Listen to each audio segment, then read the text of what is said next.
এই মুহূর্তে যদি আপনি আইফোন 14 প্রো ম্যাক্সটা কিনতে চান তাহলে ডেফিনেটলি আপনাকে এই হিসাবগুলো মিলিয়ে তারপরে কিনতে হবে। দেখেন, এই মুহূর্তে যদি আপনি একটা নতুন 14 প্রো ম্যাক্স কিনতে চান তাহলে 1,25,000-24,000 টাকা আপনাকে খরচ করতে হবে। এদিকে যদি নতুন 15 প্রো ম্যাক্স কিনেন তাহলে 1,38,000 বা 40,000 টাকার মধ্যে কিন্তু আপনি পেয়ে যাচ্ছেন। তো এই 10-15,000 টাকা ব্যবধানের জন্য আমি কিন্তু কখনোই আপনাকে সাজেস্ট করবো না যে এই সময় এসে 14 প্রো ম্যাক্স কিনেন। Definitely you should go for 15 pro max. তো সেকেন্ড অপশন হিসেবে যদি আপনি একটা পুরাতন 14 প্রো ম্যাক্স কিনতে চান তাহলে এখন পিওর মার্কেটে দেখবেন যে 1 লাখ টাকা বা সামান্য একটু কম বেশি হতে পারে। তো 1 লাখ টাকা দিয়ে আপনি পুরাতন আইফোন না নিয়ে যদি একটা নতুন ব্র্যান্ড নিউ অ্যান্ড্রয়েডের ফোন কেনেন তাহলে কিন্তু একদম বেস্ট লেভেলের ফোন আপনি পেতে পারেন। তবে আপনাদের কাছে যদি মনে হয় যে এই বাজেটে আপনি একটা আইফোনই ব্যবহার করবেন এবং সেটা 14 প্রো ম্যাক্সই হতে হবে তাহলে এই ভিডিওটা দেখেন, স্পষ্ট একটা আইডিয়া পাবেন যে 14 প্রো ম্যাক্স থেকে অ্যাকচুয়াল এক্সপিরিয়েন্সটা আসলে আপনারা কেমন পাচ্ছেন। তবে মূল ভিডিওতে যাওয়ার আগে আপনাদেরকে একটু বলে দেই, যে কোনো ব্র্যান্ডের ফ্ল্যাগশিপ টিওন ফোন যদি আপনারা কিনতে চান তাহলে এমকে মোবাইল পয়েন্টে কন্ট্যাক্ট করতে পারেন। তাদের শোরুমের ঠিকানা, ফেসবুকের লিঙ্ক বিস্তারিত এই ভিডিওর ডেসক্রিপশনে দেওয়া আছে, আপনারা চাইলে কন্ট্যাক্ট করে নিতে পারেন। তো ডিজাইনের দিক থেকে দেখলে আইফোন 14 প্রো ম্যাক্স এখনও একদম আপ টু ডেটেড লাগে। ইভেন আপনি যদি 15 প্রো ম্যাক্সের পাশাপাশি রেখে কাউকে দেখান তাহলে লিটারালি সে কিন্তু বলতেই পারবে না কোনটা কোন ফোন। কারণ কি, তারা গত 4 বছর ধরে ডিজাইনে কোনো পরিবর্তন আনে না এবং সেই হিসেবে এইটার ডিজাইন আপনি আপ টু ডেটেড বলতে পারেন এবং এইটা একটা বক্সি ডিজাইনের ফোন। তবে এই ফোনটা হাতে নিয়ে বা ব্যবহার করতে যেয়ে আমার সব থেকে বড় যে কনসার্ন হয়েছে সেটা হচ্ছে যে এটা অনেক বড় একটা ফোন। সো যারা বিগার ফোন পছন্দ করেন পার্টিকুলারলি তারাই এই ফোনটা কিনবেন। আদারওয়াইজ কিন্তু এই ফোনটা ব্যবহার করতে গেলে কোনো প্রকার কমফোর্টেবল আমি পার্সোনালি ফিল করিনি। তার কারণ হচ্ছে যে এটা অনেক বড় ফোন এবং আমি ছোট ফোন ইউজ করতে কমফোর্ট ফিল করি এবং এটা একটা বক্সি ডিজাইনের ফোন। আমি কোন প্রকার কেসিং কভার ছাড়া ইউজ করি, যে কারণে আমার কাছে আরো অত বেশি ভালো লাগেনি। খুব বেশি বাল্কি মনে হয়েছে, খুব হেভি মনে হয়েছে। এবং যদি পিছনের সাইডে দেখেন না, এখানে যে ক্যামেরা বাম্পটা এটা অনেক বড়। তো এই যে যদি আমি এখন বলি সত্যি কথা তাহলে অনেকে আমাকে গালাগালিও করতে পারেন। এত বড় ক্যামেরা বাম্প এইটা যদি অন্য কোনো ব্র্যান্ড, অন্য কোনো মানে ডিজাইনে তারা ইনক্লুড করতো, ডেফিনেটলি এটা নিয়ে কত ধরনের ট্রোল হইতো। বাট এই অ্যাপেলের লোগো থাকার কারণে এটা মানুষ সহ্য করে নেয়। ইভেন এইটাও একটা স্ট্যাটাসের ব্যাপার। বাট পার্সোনালি আই ফিল যে এত বড় ক্যামেরা বাম্প এটা আসলে মানানসই না এই ফোনের সাথে। যাই হোক, ওভারঅল ডিজাইনের ক্ষেত্রে এই ফোনটা একটা প্রিমিয়াম ফোন এবং অ্যাপেলের বিল্ড কোয়ালিটি নিয়ে সবার কম বেশি আইডিয়া আছে এবং তাদের design very neat and clean হয়ে থাকে। সেই দিক থেকে ডেফিনেটলি এটা একটা এ ক্লাসের ফোন ডিজাইন ওয়াইজ যদি দেখেন। এবং পিছনে যে গ্লাস, সামনে যে গ্লাস প্রোটেক্ট করতেছে সেটা কিন্তু Corning made glass, so very protected glass রয়েছে। এবং পিছনে যে গ্লাসটা একটা দেখতে পাচ্ছেন এটা কিন্তু ফ্রস্টেড একটা গ্লাস, খুব সুন্দর ফিনিশিং এবং দেখতে ভেরি প্রিমিয়াম লাগে। এবং যে ক্যামেরা বাম্পটা দেখতে পাচ্ছেন এখানে কি কি আছে বা এটার বিস্তারিত আমি ক্যামেরা সেকশনে বলবো। এবং এই ফোনটাতে কিন্তু ব্যাকে আপনি ওয়্যারলেস চার্জ পাচ্ছেন, রিভার্স চার্জ পাচ্ছেন। সো এখানেও আসলে কোনো প্রকার স্যাক্রিফাইস নাই। তবে একটা জিনিস মাথায় রাখবেন যে 1 লাখ টাকা দিয়ে যখন একটা ফোন কিনতেছেন সেই ফোনটায় কোনো দিকে স্যাক্রিফাইস বা দুর্বলতা থাকলে কিন্তু চলবে না। এবং এই যে ফোনটার ফ্রেমটা দেখতে পাচ্ছেন এটা কিন্তু একটা অ্যালুমিনিয়ামের ফ্রেম এবং আপনি ডান সাইডে দেখলে এখানে পাওয়ার বাটন পাবেন এবং নিচের দিকে এখানে একটা লাইটনিং পোর্ট দেখতে পাচ্ছেন। এখনকার নতুন ফোনে কিন্তু তারা টাইপ সি ইন্ট্রোডিউস করেছে। সো এইটা এখন কিন্তু ওল্ডার ভার্সন আপনি বলতেই পারেন। এবং এইটাতে যে লাউড স্পিকার, স্টিরিও স্পিকারটা আছে খুবই সুন্দর। কথা বলতে গেলে, গান শুনতে গেলে, মুভি দেখতে গেলে একটা অন্যরকম ফিলিংস। এটা নিয়ে আসলে কোনো সমস্যাই নাই। এবং যদি আপনি বাম সাইডে দেখেন এখানে সিম স্লট রয়েছে। এইটাতে ই সিম একটা ফিজিক্যাল সিম চলে, ডুয়াল সিম চলে। সো এই ফোনগুলোর টোটাল 3টা ভেরিয়েন্ট আছে। এটা নিয়ে অনেক কনফিউশনে থাকেন অনেকে, কোন ভেরিয়েন্ট নেবেন, কোনটা কিনবেন। দেখেন, আপনি যে কোনো ভেরিয়েন্ট কেনেন, আইফোন তো আইফোনই, এটা নিয়ে কোনো সমস্যা নাই। বাট সিমের ক্ষেত্রে যেটা হয়ে থাকে, 3টা ভার্সন হয়ে থাকে। একটা হলো ইন্টারন্যাশনাল বা ম্যাক্সিমাম মানে সব দেশেই হয়ে থাকে, সেটা হচ্ছে একটা এই সিম, একটা ফিজিক্যাল সিম। আর শুধু ইউএসের জন্য 2টা ই সিম থাকে, অর্থাৎ কোনো প্রকার ফিজিক্যাল সিম বা সিম স্লট থাকে না। আর শুধু চায়নার জন্য ডুয়াল ফিজিক্যাল সিম আপনি ব্যবহার করতে পারবেন। অর্থাৎ এই 3টা ভেরিয়েন্টই পাওয়া যায় এবং বিভিন্ন দেশের যেসব ভেরিয়েন্টের বা কান্ট্রি ওয়াইজ ঠাপ্পা লাগানো থাকে সেটা কিন্তু আসলে কোনো প্রকার ব্যবধান ক্রিয়েট করে না। এইটা নিয়ে অনেকে কনফিউশনে থাকেন, যে কারণে একটু বেশি করে বলে ফেললাম। এবং উপরে দেখেন সিম স্লটের উপরে এখানে ভলিউম বাটন পাচ্ছেন এবং মিউট সুইচ পাচ্ছেন। আইফোনের এই বাটনগুলো কিন্তু আইকনিক এবং ভেরি প্রিমিয়াম। উপরের দিকে very clean. So design wise এটা একটা bulky bigger phone but premium আছে। এবং যদি ডিসপ্লের কথা বলি, দেখেন ফ্রন্টে আপনি যে ডিসপ্লেটা দেখতে পাচ্ছেন এটা 6.7 ইঞ্চির একটা LTPO super retina HDR OLED display. অর্থাৎ এটা রিফ্রেশ রেট 1 হার্টজ থেকে শুরু করে 120 হার্টজ পর্যন্ত যেতে পারে। তো এই ফোনের আগে অর্থাৎ যখন 13 প্রো ম্যাক্স রিলিজ হলো তখন কিন্তু অনেক ডিসপ্লের ইস্যু মানুষ ফেস করেছে এবং এই 14 প্রো ম্যাক্সেও কিন্তু অনেকে ডিসপ্লের ইস্যু ফেস করে। ইভেন আমি এই ফোনটা ব্যবহার করতে যে ভয়ে আপডেট দিইনি, এটা iOS 16 চলতেছে। তো তো এই ডিসপ্লেটাতে ইস্যুস অনেক কম, 13 Pro Max-এ অনেক বেশি, 13 Pro-তেও সামান্য আছে, বাট 14 Pro Max-এ এসে ইস্যুসটা অনেক কম, বাট অনেকেই ভয় পায় এবং আমি পার্সোনালি ভয় পেয়েছি, কারণ 1 লাখ টাকার একটা ফোন ডিসপ্লেতে প্রবলেম হয়ে গেলে অনেকগুলো টাকা লাগবে। সো সেই হিসেবে আমি দেইনি, বাট এই ফোনটা কিনতে গেলে একটু কনসার্নে রাখবেন যে এটাতে কিন্তু ডিসপ্লের ইস্যু আছে, তবে সেটা খুবই কম। এবং এই যে ডিসপ্লেটা আছে, এটার ডিসপ্লের ব্রাইটনেস কিন্তু খুবই ভালো, এবং যে কালার সেটা নিয়ে কোনো সমস্যা নেই। ডেফিনেটলি এটা একদম ফার্স্ট ক্লাস একটা ডিসপ্লে, এবং এই ডিসপ্লেটার উপরে এখানে আপনি বড় একটা ক্যামেরা কাটআউট বা ডায়নামিক আইল্যান্ড যাই বলেন না দেখতে পাচ্ছেন। তবে 1 লাখ টাকা বাজেটের অ্যান্ড্রয়েড ফোনের সাথে কম্পেয়ার করলে কোনোভাবেই এই ফোনটা আসলে মানিয়ে নেওয়া যায় না। আপনি মুভি দেখতে গেলে, গেমিং করতে গেলে এই জায়গাটা আসলে আপনাকে ডিস্ট্রাক্টেড করবে। এবং এই ডায়নামিক আইল্যান্ডে অনেক ফাংশনালিটি অ্যাড করা হয়েছে, বাট ওইগুলো আসলে অত বেশি ইম্প্যাক্টফুল না। দিন শেষে আপনাকে মাথায় রাখতে হবে, এই দামে একটা ফোন কিনতে চান, সেই ডিসপ্লেতে অনেক বড় একটা জায়গা কিন্তু এই ডায়নামিক আইল্যান্ড নামক জিনিসে খেয়ে বসে আছে। তবে এই ডায়নামিক আইল্যান্ডের ভিতরে যে ফেস আইডিটা রয়েছে সেটা কিন্তু একদম সুপার জিনিস। আপনি মানে যে কোনো ফোনের, আমার কাছে পার্সোনালি এটা মনে হয় স্মার্টফোনের মানে বেস্ট সিকিউরিটি সিস্টেম, রিলায়েবিলিটির কথা চিন্তা করলে ফেস আইডি আমি এগিয়ে রাখবো।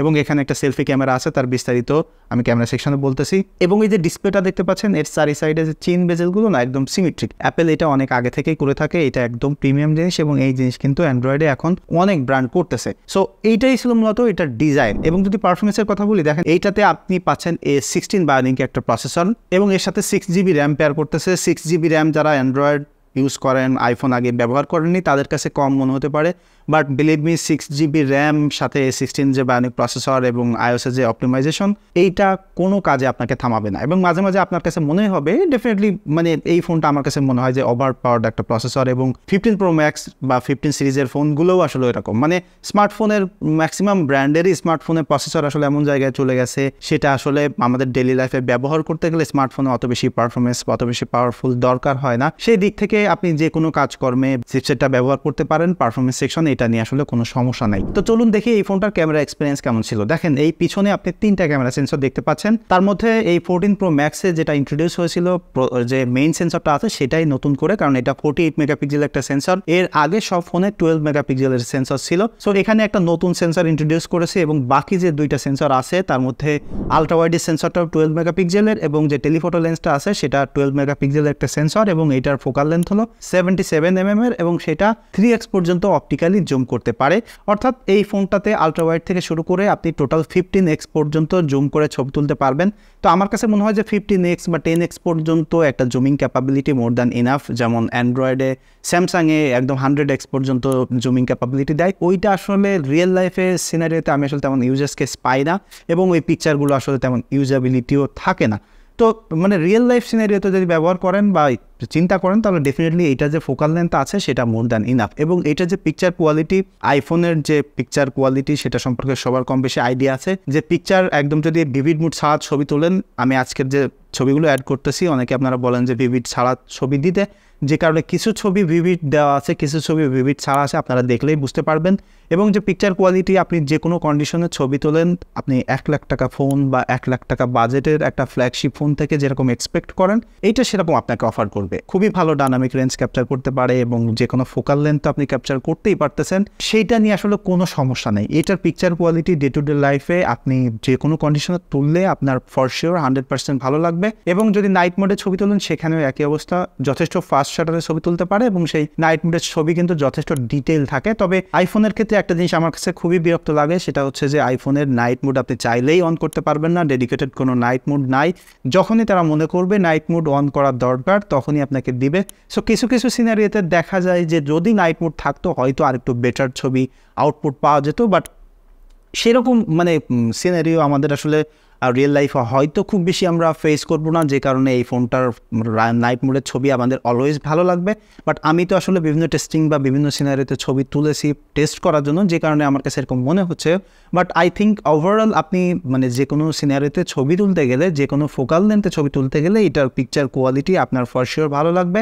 এবং এইটার পিকচার কোয়ালিটি নিয়ে আমার আসলে মনে হয় না যে মেজরিটি অফ পিপলের কোনো সমস্যা হবে। ইভেন এই বাজেটে যদি আপনি এখন ফোনটা কিনেই ফেলেন বা আপনার কাছে যদি এই ফোন থাকে, তাহলে আপনার 15 Pro ম্যাক্সেও আসলে যাওয়ার কোনো প্রয়োজন নাই শুধুমাত্র পিকচার কোয়ালিটির জন্য। এবং যদি পোর্ট্রেটের কথা বলা হয়, দেখেন এইটাতে আপনি চাইলে 2x পোর্ট্রেট তুলতে পারতেছেন, যে মেইন সেন্সরটা আছে সেটাকে ডিজিটালি জুম করে, এবং 3x পোর্ট্রেট তুলতে পারতেছেন, এবং 1x আছে, বাট 1x পোর্ট্রেট তুললে আসলে রিয়েল লাইফে মানে দেখতে আসলে ওরকম রিয়েলিস্টিক মনে হয় না এবং ভালো লাগে না। তবে 2x এবং 3x পোর্ট্রেট তুললে খুবই ভালো পোর্ট্রেট পাবেন। তবে এখানে আমি একটা জিনিস খেয়াল করেছি, সেটা হচ্ছে যদি আপনি নাইট মোডে পোর্ট্রেট তোলেন বা রাতের বেলা একটু লো লাইটে পোর্ট্রেট তোলেন, তাহলে আসলে 3x পোর্ট্রেটটা অত বেশি ভালো হয় না, ডিটেইল ভালো থাকে না, ভেরি আনন্যাচারাল লাগে। তবে যদি ওই সময় আপনি মানে লো লাইট সিনারিওর ক্ষেত্রে 2x পোর্ট্রেট তোলেন, সেই সময় সেই পোর্ট্রেটগুলো বেশি ভালো লাগে কম্পেয়ার টু 3x। এবং আমার কাছে মনে হয় যে লো লাইটে যদি আপনি পোর্ট্রেট তুলতে যান, তাহলে একটু কাছে গিয়ে হলেও 2x ছবি তুলবেন, দেখবেন যে বেটার রেজাল্ট পাবেন। আদারওয়াইজ আপনি যদি প্রপার লাইটে ছবি তোলেন, ইভেন যদি প্রপার লাইটে ছবি তোলা যায়, এখন আইফোন X দিয়ে ছবি তুললেও ভালো পোর্ট্রেট আপনি পাবেন। এবং এইটাই হলো অ্যাপেলের একটা বিশেষত্ব, যে কোনো ফোনে একটা সিমিলার কালার টোন থাকে, এবং যদি ভিভিড মুড লাগাই দেন, যাদের আসলে পার্টিকুলারলি ভিভিড মুড পছন্দ তাদের কাছে কোনো কমপ্লেন থাকবে না, ডেফিনেটলি এই ফোনের পিকচার কোয়ালিটি ভালো লাগবে। এবং সেই হিসেবে পোর্ট্রেট সিনারিওতেও বা পোর্ট্রেট ছবি তুলতে গেলেও এইটার পোর্ট্রেটটা খুবই ভালো হয়। এখানে একটা লাইডার সেন্সর বা টাইম অফ ফ্লাইট সেন্সর আছে, মানে আপনি যদি ভিভিড মুডের ছবি পছন্দ করেন, সেটা ভিভিড ছাড়া যদি একদম ন্যাচারাল ছবি তুলতে চান, তাহলেও এটা খুবই ভালো। এবং এই ছবিগুলোর এডিটিং ক্যাপাবিলিটি খুবই ভালো থাকে, যে কারণে মানে ছবি তুলে এডিট করে ইচ্ছামতো রংচং লাগায় আপনি আপলোড দিতে পারবেন। সো পোর্ট্রেট মোডের জন্যও কিন্তু এটা খুবই ভালো। তবে এই বাজেটে যদি আপনি অ্যান্ড্রয়েড ফোনের দিকে যান, তাহলে আপনি 5x-এ আরও বেশি এক্সট্রিম ক্লোজে পোর্ট্রেট তুলতে পারবেন, বা 5x থাকলে অনেক দূর থেকে দাঁড়িয়ে অনেক দূরের জিনিস পোর্ট্রেট হিসাবে তোলা যায়, সেক্ষেত্রে কিন্তু এইটাতে একটা মিসিং রয়েই গেল। সো সেটা আসলে একটা মাইনার ব্যাপার, অনেকের কাছে এটা ডিল ব্রেকার নাও হইতে পারে।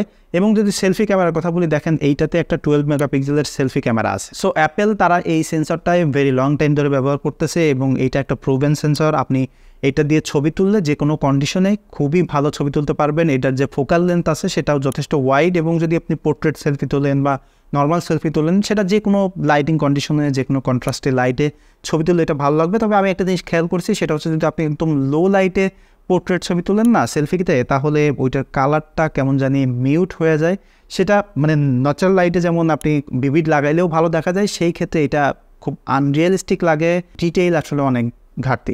তো সেদিক থেকে মানে আমি এই ক্যামেরাটার বদনাম করতেছি না, বাট আপনি যদি এই প্রাইস পয়েন্টের হিসেব করেন, তাহলে ডেফিনেটলি এইটা বেস্ট ক্যামেরা সেলফির জন্য আসলে নয়। আপনি যদি প্রপার লাইটে সেলফি তোলেন এটা দিয়ে, তাহলে ঠিক আছে। বাট আমার কাছে মনে হলো যে এই বাজেটে বা এই প্রাইস রেঞ্জে যদি দুর্বলতার কথা বলা হয় ক্যামেরা সেকশনে, তাহলে সেলফি ক্যামেরার মানে ক্যাপাবিলিটি যদি আরেকটু বেটার হতো সেটার লো লাইটের ক্ষেত্রে, তাহলে আমার কাছে মনে হতো যে এটা একটা perfect selfie camera in this budget segment. But otherwise আপনি যদি মানে ওই জিনিসটা ডিল ব্রেকার না হয়, ওরকম কন্ডিশন বা লো লাইট কন্ডিশনের সিচুয়েশনের ছবি না তোলার প্রয়োজন হয়, তাহলে কিন্তু এটা সেলফি ক্যামেরা নিয়ে 100% স্যাটিসফাইড থাকবেন। এবার আসি যে এটার ভিডিও কোয়ালিটি কেমন। আইফোনের ভিডিও কোয়ালিটি নিয়ে সবার কম বেশি আইডিয়া আছে, এবং মানে সবাই কম বেশি হয়তো জানেনও যে আইফোন এখনও আসলে ভিডিও কোয়ালিটির জন্য টপ লেভেলের স্মার্টফোন। সো এটার ভিডিও স্যাম্পল সহ আমি বিস্তারিত দিয়ে দিচ্ছি, আপনারা দেখেন তাহলে বুঝতে পারবেন। আলট্রা ওয়াইডের যে ক্যামেরাটা আছে এখানে 12 মেগাপিক্সেলের, সেটারই ভিউ দেখতে পাচ্ছেন। দেখেন খুব সুন্দর একটা ওয়াইড ভিউ এখানে পাচ্ছেন, এবং এই ফোনটা দিয়ে কিন্তু আপনি 4K 60 ফ্রেম পর্যন্ত শ্যুট করতে পারবেন। এখন আমি 4K 24 ফ্রেমে শ্যুট করতেছি। সো ভিডিও কোয়ালিটি নিয়ে আমার মনে হয় না যে কারোর চিন্তাও করা লাগবে দ্বিতীয়বার। এই ফোনটা দিয়ে যে ভিডিও কোয়ালিটি পাবেন এই বাজেটে, যে কোনো ব্র্যান্ডের যে কোনো ভিডিও কোয়ালিটিকে এটা বিট করতে পারবে। এবং এইটার ভিডিও কোয়ালিটি যেমন আপনি যদি খুব ভালোভাবে লাইট সেট আপ করতে পারেন, তাহলে প্রপারলি আপনি একটা প্রফেশনাল গ্রেডের ভিডিও কোয়ালিটি এটার মাধ্যমে পাবেন। সেটা সাউন্ড কোয়ালিটি বলেন, স্টেবিলিটি বলেন। এবং আমি যদি মেইন সেন্সরে শিফট করে দেখাই, এই যে দেখেন একটু টাইট ফোকাল লেন্থ এখানে দেখতে পাচ্ছেন, এবং এইটাও কিন্তু খুব সুন্দর একটা ট্রানজিশনের মাধ্যমে লেন্স শিফটিং হলো। আইফোনের এই জিনিসটা কিন্তু সবসময়ই খুবই ভালো, যে কোনো লেন্স শিফটিং করতে গেলে দেখেন কত সুন্দর ট্রানজিশনের মাধ্যমে লেন্স শিফটিং হচ্ছে। তো এখন যে মেইন সেন্সর আছে এটাকে আবার ডিজিটালি 2x-এ জুম করে আপনি দেখতে পাচ্ছেন, খুব সুন্দর একটা টাইট ফোকাল লেন্স। এবং যে থার্ড লেন্সটা আছে জুম লেন্স, সেটা দিয়ে এখানে দেখতে পাচ্ছেন যে কোনো ধরনের ফোকাল লেন্স কিন্তু এখানে কভার করতে পারতেছেন, এবং দারুণ ভিডিও কোয়ালিটির এর মাধ্যমে পেয়ে যাচ্ছেন। এবং অন্যান্য যেসব ভিডিও মুড আছে সেলফি ক্যামেরা সহ বিস্তারিত দিচ্ছি, আপনারা দেখেন। এটা হলো মূলত সিনেম্যাটিক মুডের ভিডিও দেখতে পাচ্ছেন। এটা 4K পর্যন্ত শ্যুট করা যায় সেলফি ক্যামেরা দিয়েও। তো এখানে 1x-এ একটু ওয়াইড ফোকাল লেন্থে ভিডিও দেখতে পাচ্ছেন, দেখেন খুব সুন্দর ভিডিও কোয়ালিটি। তবে এটা 3x-এও অর্থাৎ টেলিফটো লেন্স দিয়েও কিন্তু ভিডিওটা করা যায়, কিন্তু টেলিফটো লেন্সের স্টেবিলিটি অত ভালো না, রোলিং শাটার দেখা যায়। পিছন দিকে যান একটু। তো আমার কাছে মনে হয় যে যারা ভিডিওগ্রাফি করতে চান সিনেম্যাটিক মুডে, তারা যদি 3x-এ তোলেন একটু স্ট্যাটিকভাবে বা একটু প্রপার প্ল্যান করে যদি ভিডিও করতে পারেন, এবং 1x-এ কিন্তু আপনি দেখেন মোটামুটি ভালো ভিডিও কোয়ালিটি পাচ্ছেন। সো সিনেম্যাটিক মুডের ভিডিওর জন্যও কিন্তু এই ফোনটা যথেষ্ট ভালো, এবং এই মুহূর্তে যদি এই ফোনটা আপনার হাতে থাকে তাহলে আপনি যেটা বললাম যে ফুল প্রফেশনাল লেভেলের কন্টেন্ট ক্রিয়েট করতে পারবেন নিঃসন্দেহে, সেটা বলা যায়। তো এবার আসি যে এটার ব্যাটারি এক্সপিরিয়েন্স কেমন ছিল। দেখেন এই ফোনটাতে 4323 মিলিঅ্যাম্পের একটা ব্যাটারি ব্যবহার করা হয়েছে। সো এটা আমি হেভি ইউজ করে 6.5 ঘন্টা স্ক্রিন অন টাইম পেয়েছি। যেটা ব্যবহার করতেছি এটার ব্যাটারি হেলথ 86% আছে। সো এটার ব্যাটারি হেলথ যদি ভালো থাকে এবং আমরা ডেইলি লাইফে ব্যবহার করতে গেলে ডেফিনেটলি এটার battery backup screen on time আপনি আরও ভালো পাবেন। সো এই ফোনটা ব্যবহার করলে ব্যাটারি ব্যাকআপ নিয়ে আসলে কোনো সমস্যা নাই, এবং এটা আপনি ফাস্ট চার্জ করে ফেলতে পারতেছেন। ওয়্যারলেস, রিভার্স সব ধরনের চার্জ এখানে আছে। তবে একটা আমি খেয়াল করলাম সেটা হচ্ছে যে এটা ফাস্ট চার্জ দিলে অনেক গরম হয়, এবং এটা আইফোনের জন্য মানে যারা আসলে রেগুলার আইফোন ব্যবহার করেন তারা জানেন যে আইফোনের এই গরম হয় একটা দোষ আছেই। বাট যারা নতুন তাদের জন্য একটু বলে রাখি, সেটা হচ্ছে যে চার্জ দিতে গেলে এটা অনেক গরম হয় ফাস্ট চার্জে, এবং ব্যবহার করলেও এটা অনেক গরম হয়, ভিডিও করতে গেলেও বেশি গরম হয়। সো সেটা খুব বেশি ডিল ব্রেকার না। সো ওভারঅল মানে যেটা আমি প্রথমে বলতেছিলাম যে এই ফোনটা এই মুহূর্তে আসলে কারা কিনবেন, দেখেন যদি লজিক্যালি চিন্তা করা হয় তাহলে এই ফোনটা এই সময় এসে কেনার কোনো যুক্তি আমি দেখি না। এটা একটা ওভার প্রাইসড ফোন, বাট আপনি যদি আইফোন কিনতে চান তাহলে আপনাকে ওভার প্রাইস আসলে দিতেই হবে। সো এটা ছিল মূলত আমার পার্সোনাল এক্সপিরিয়েন্স। এই ফোনটা যদি আপনারা কেউ ব্যবহার করেন তাহলে আপনাদের এক্সপিরিয়েন্স একটু শেয়ার করবেন, তাহলে যারা আসলে এই ফোনটা এই মুহূর্তে কেনার কথা চিন্তা করতেছেন তাদের জন্য কিন্তু পারচেস ডিসিশনটা আরও বেটার হবে নিতে। সো দেখা হচ্ছে পরবর্তী ভিডিওতে। সে পর্যন্ত সবাই সুস্থ থাকবেন, ভালো থাকবেন। ধন্যবাদ সবাইকে।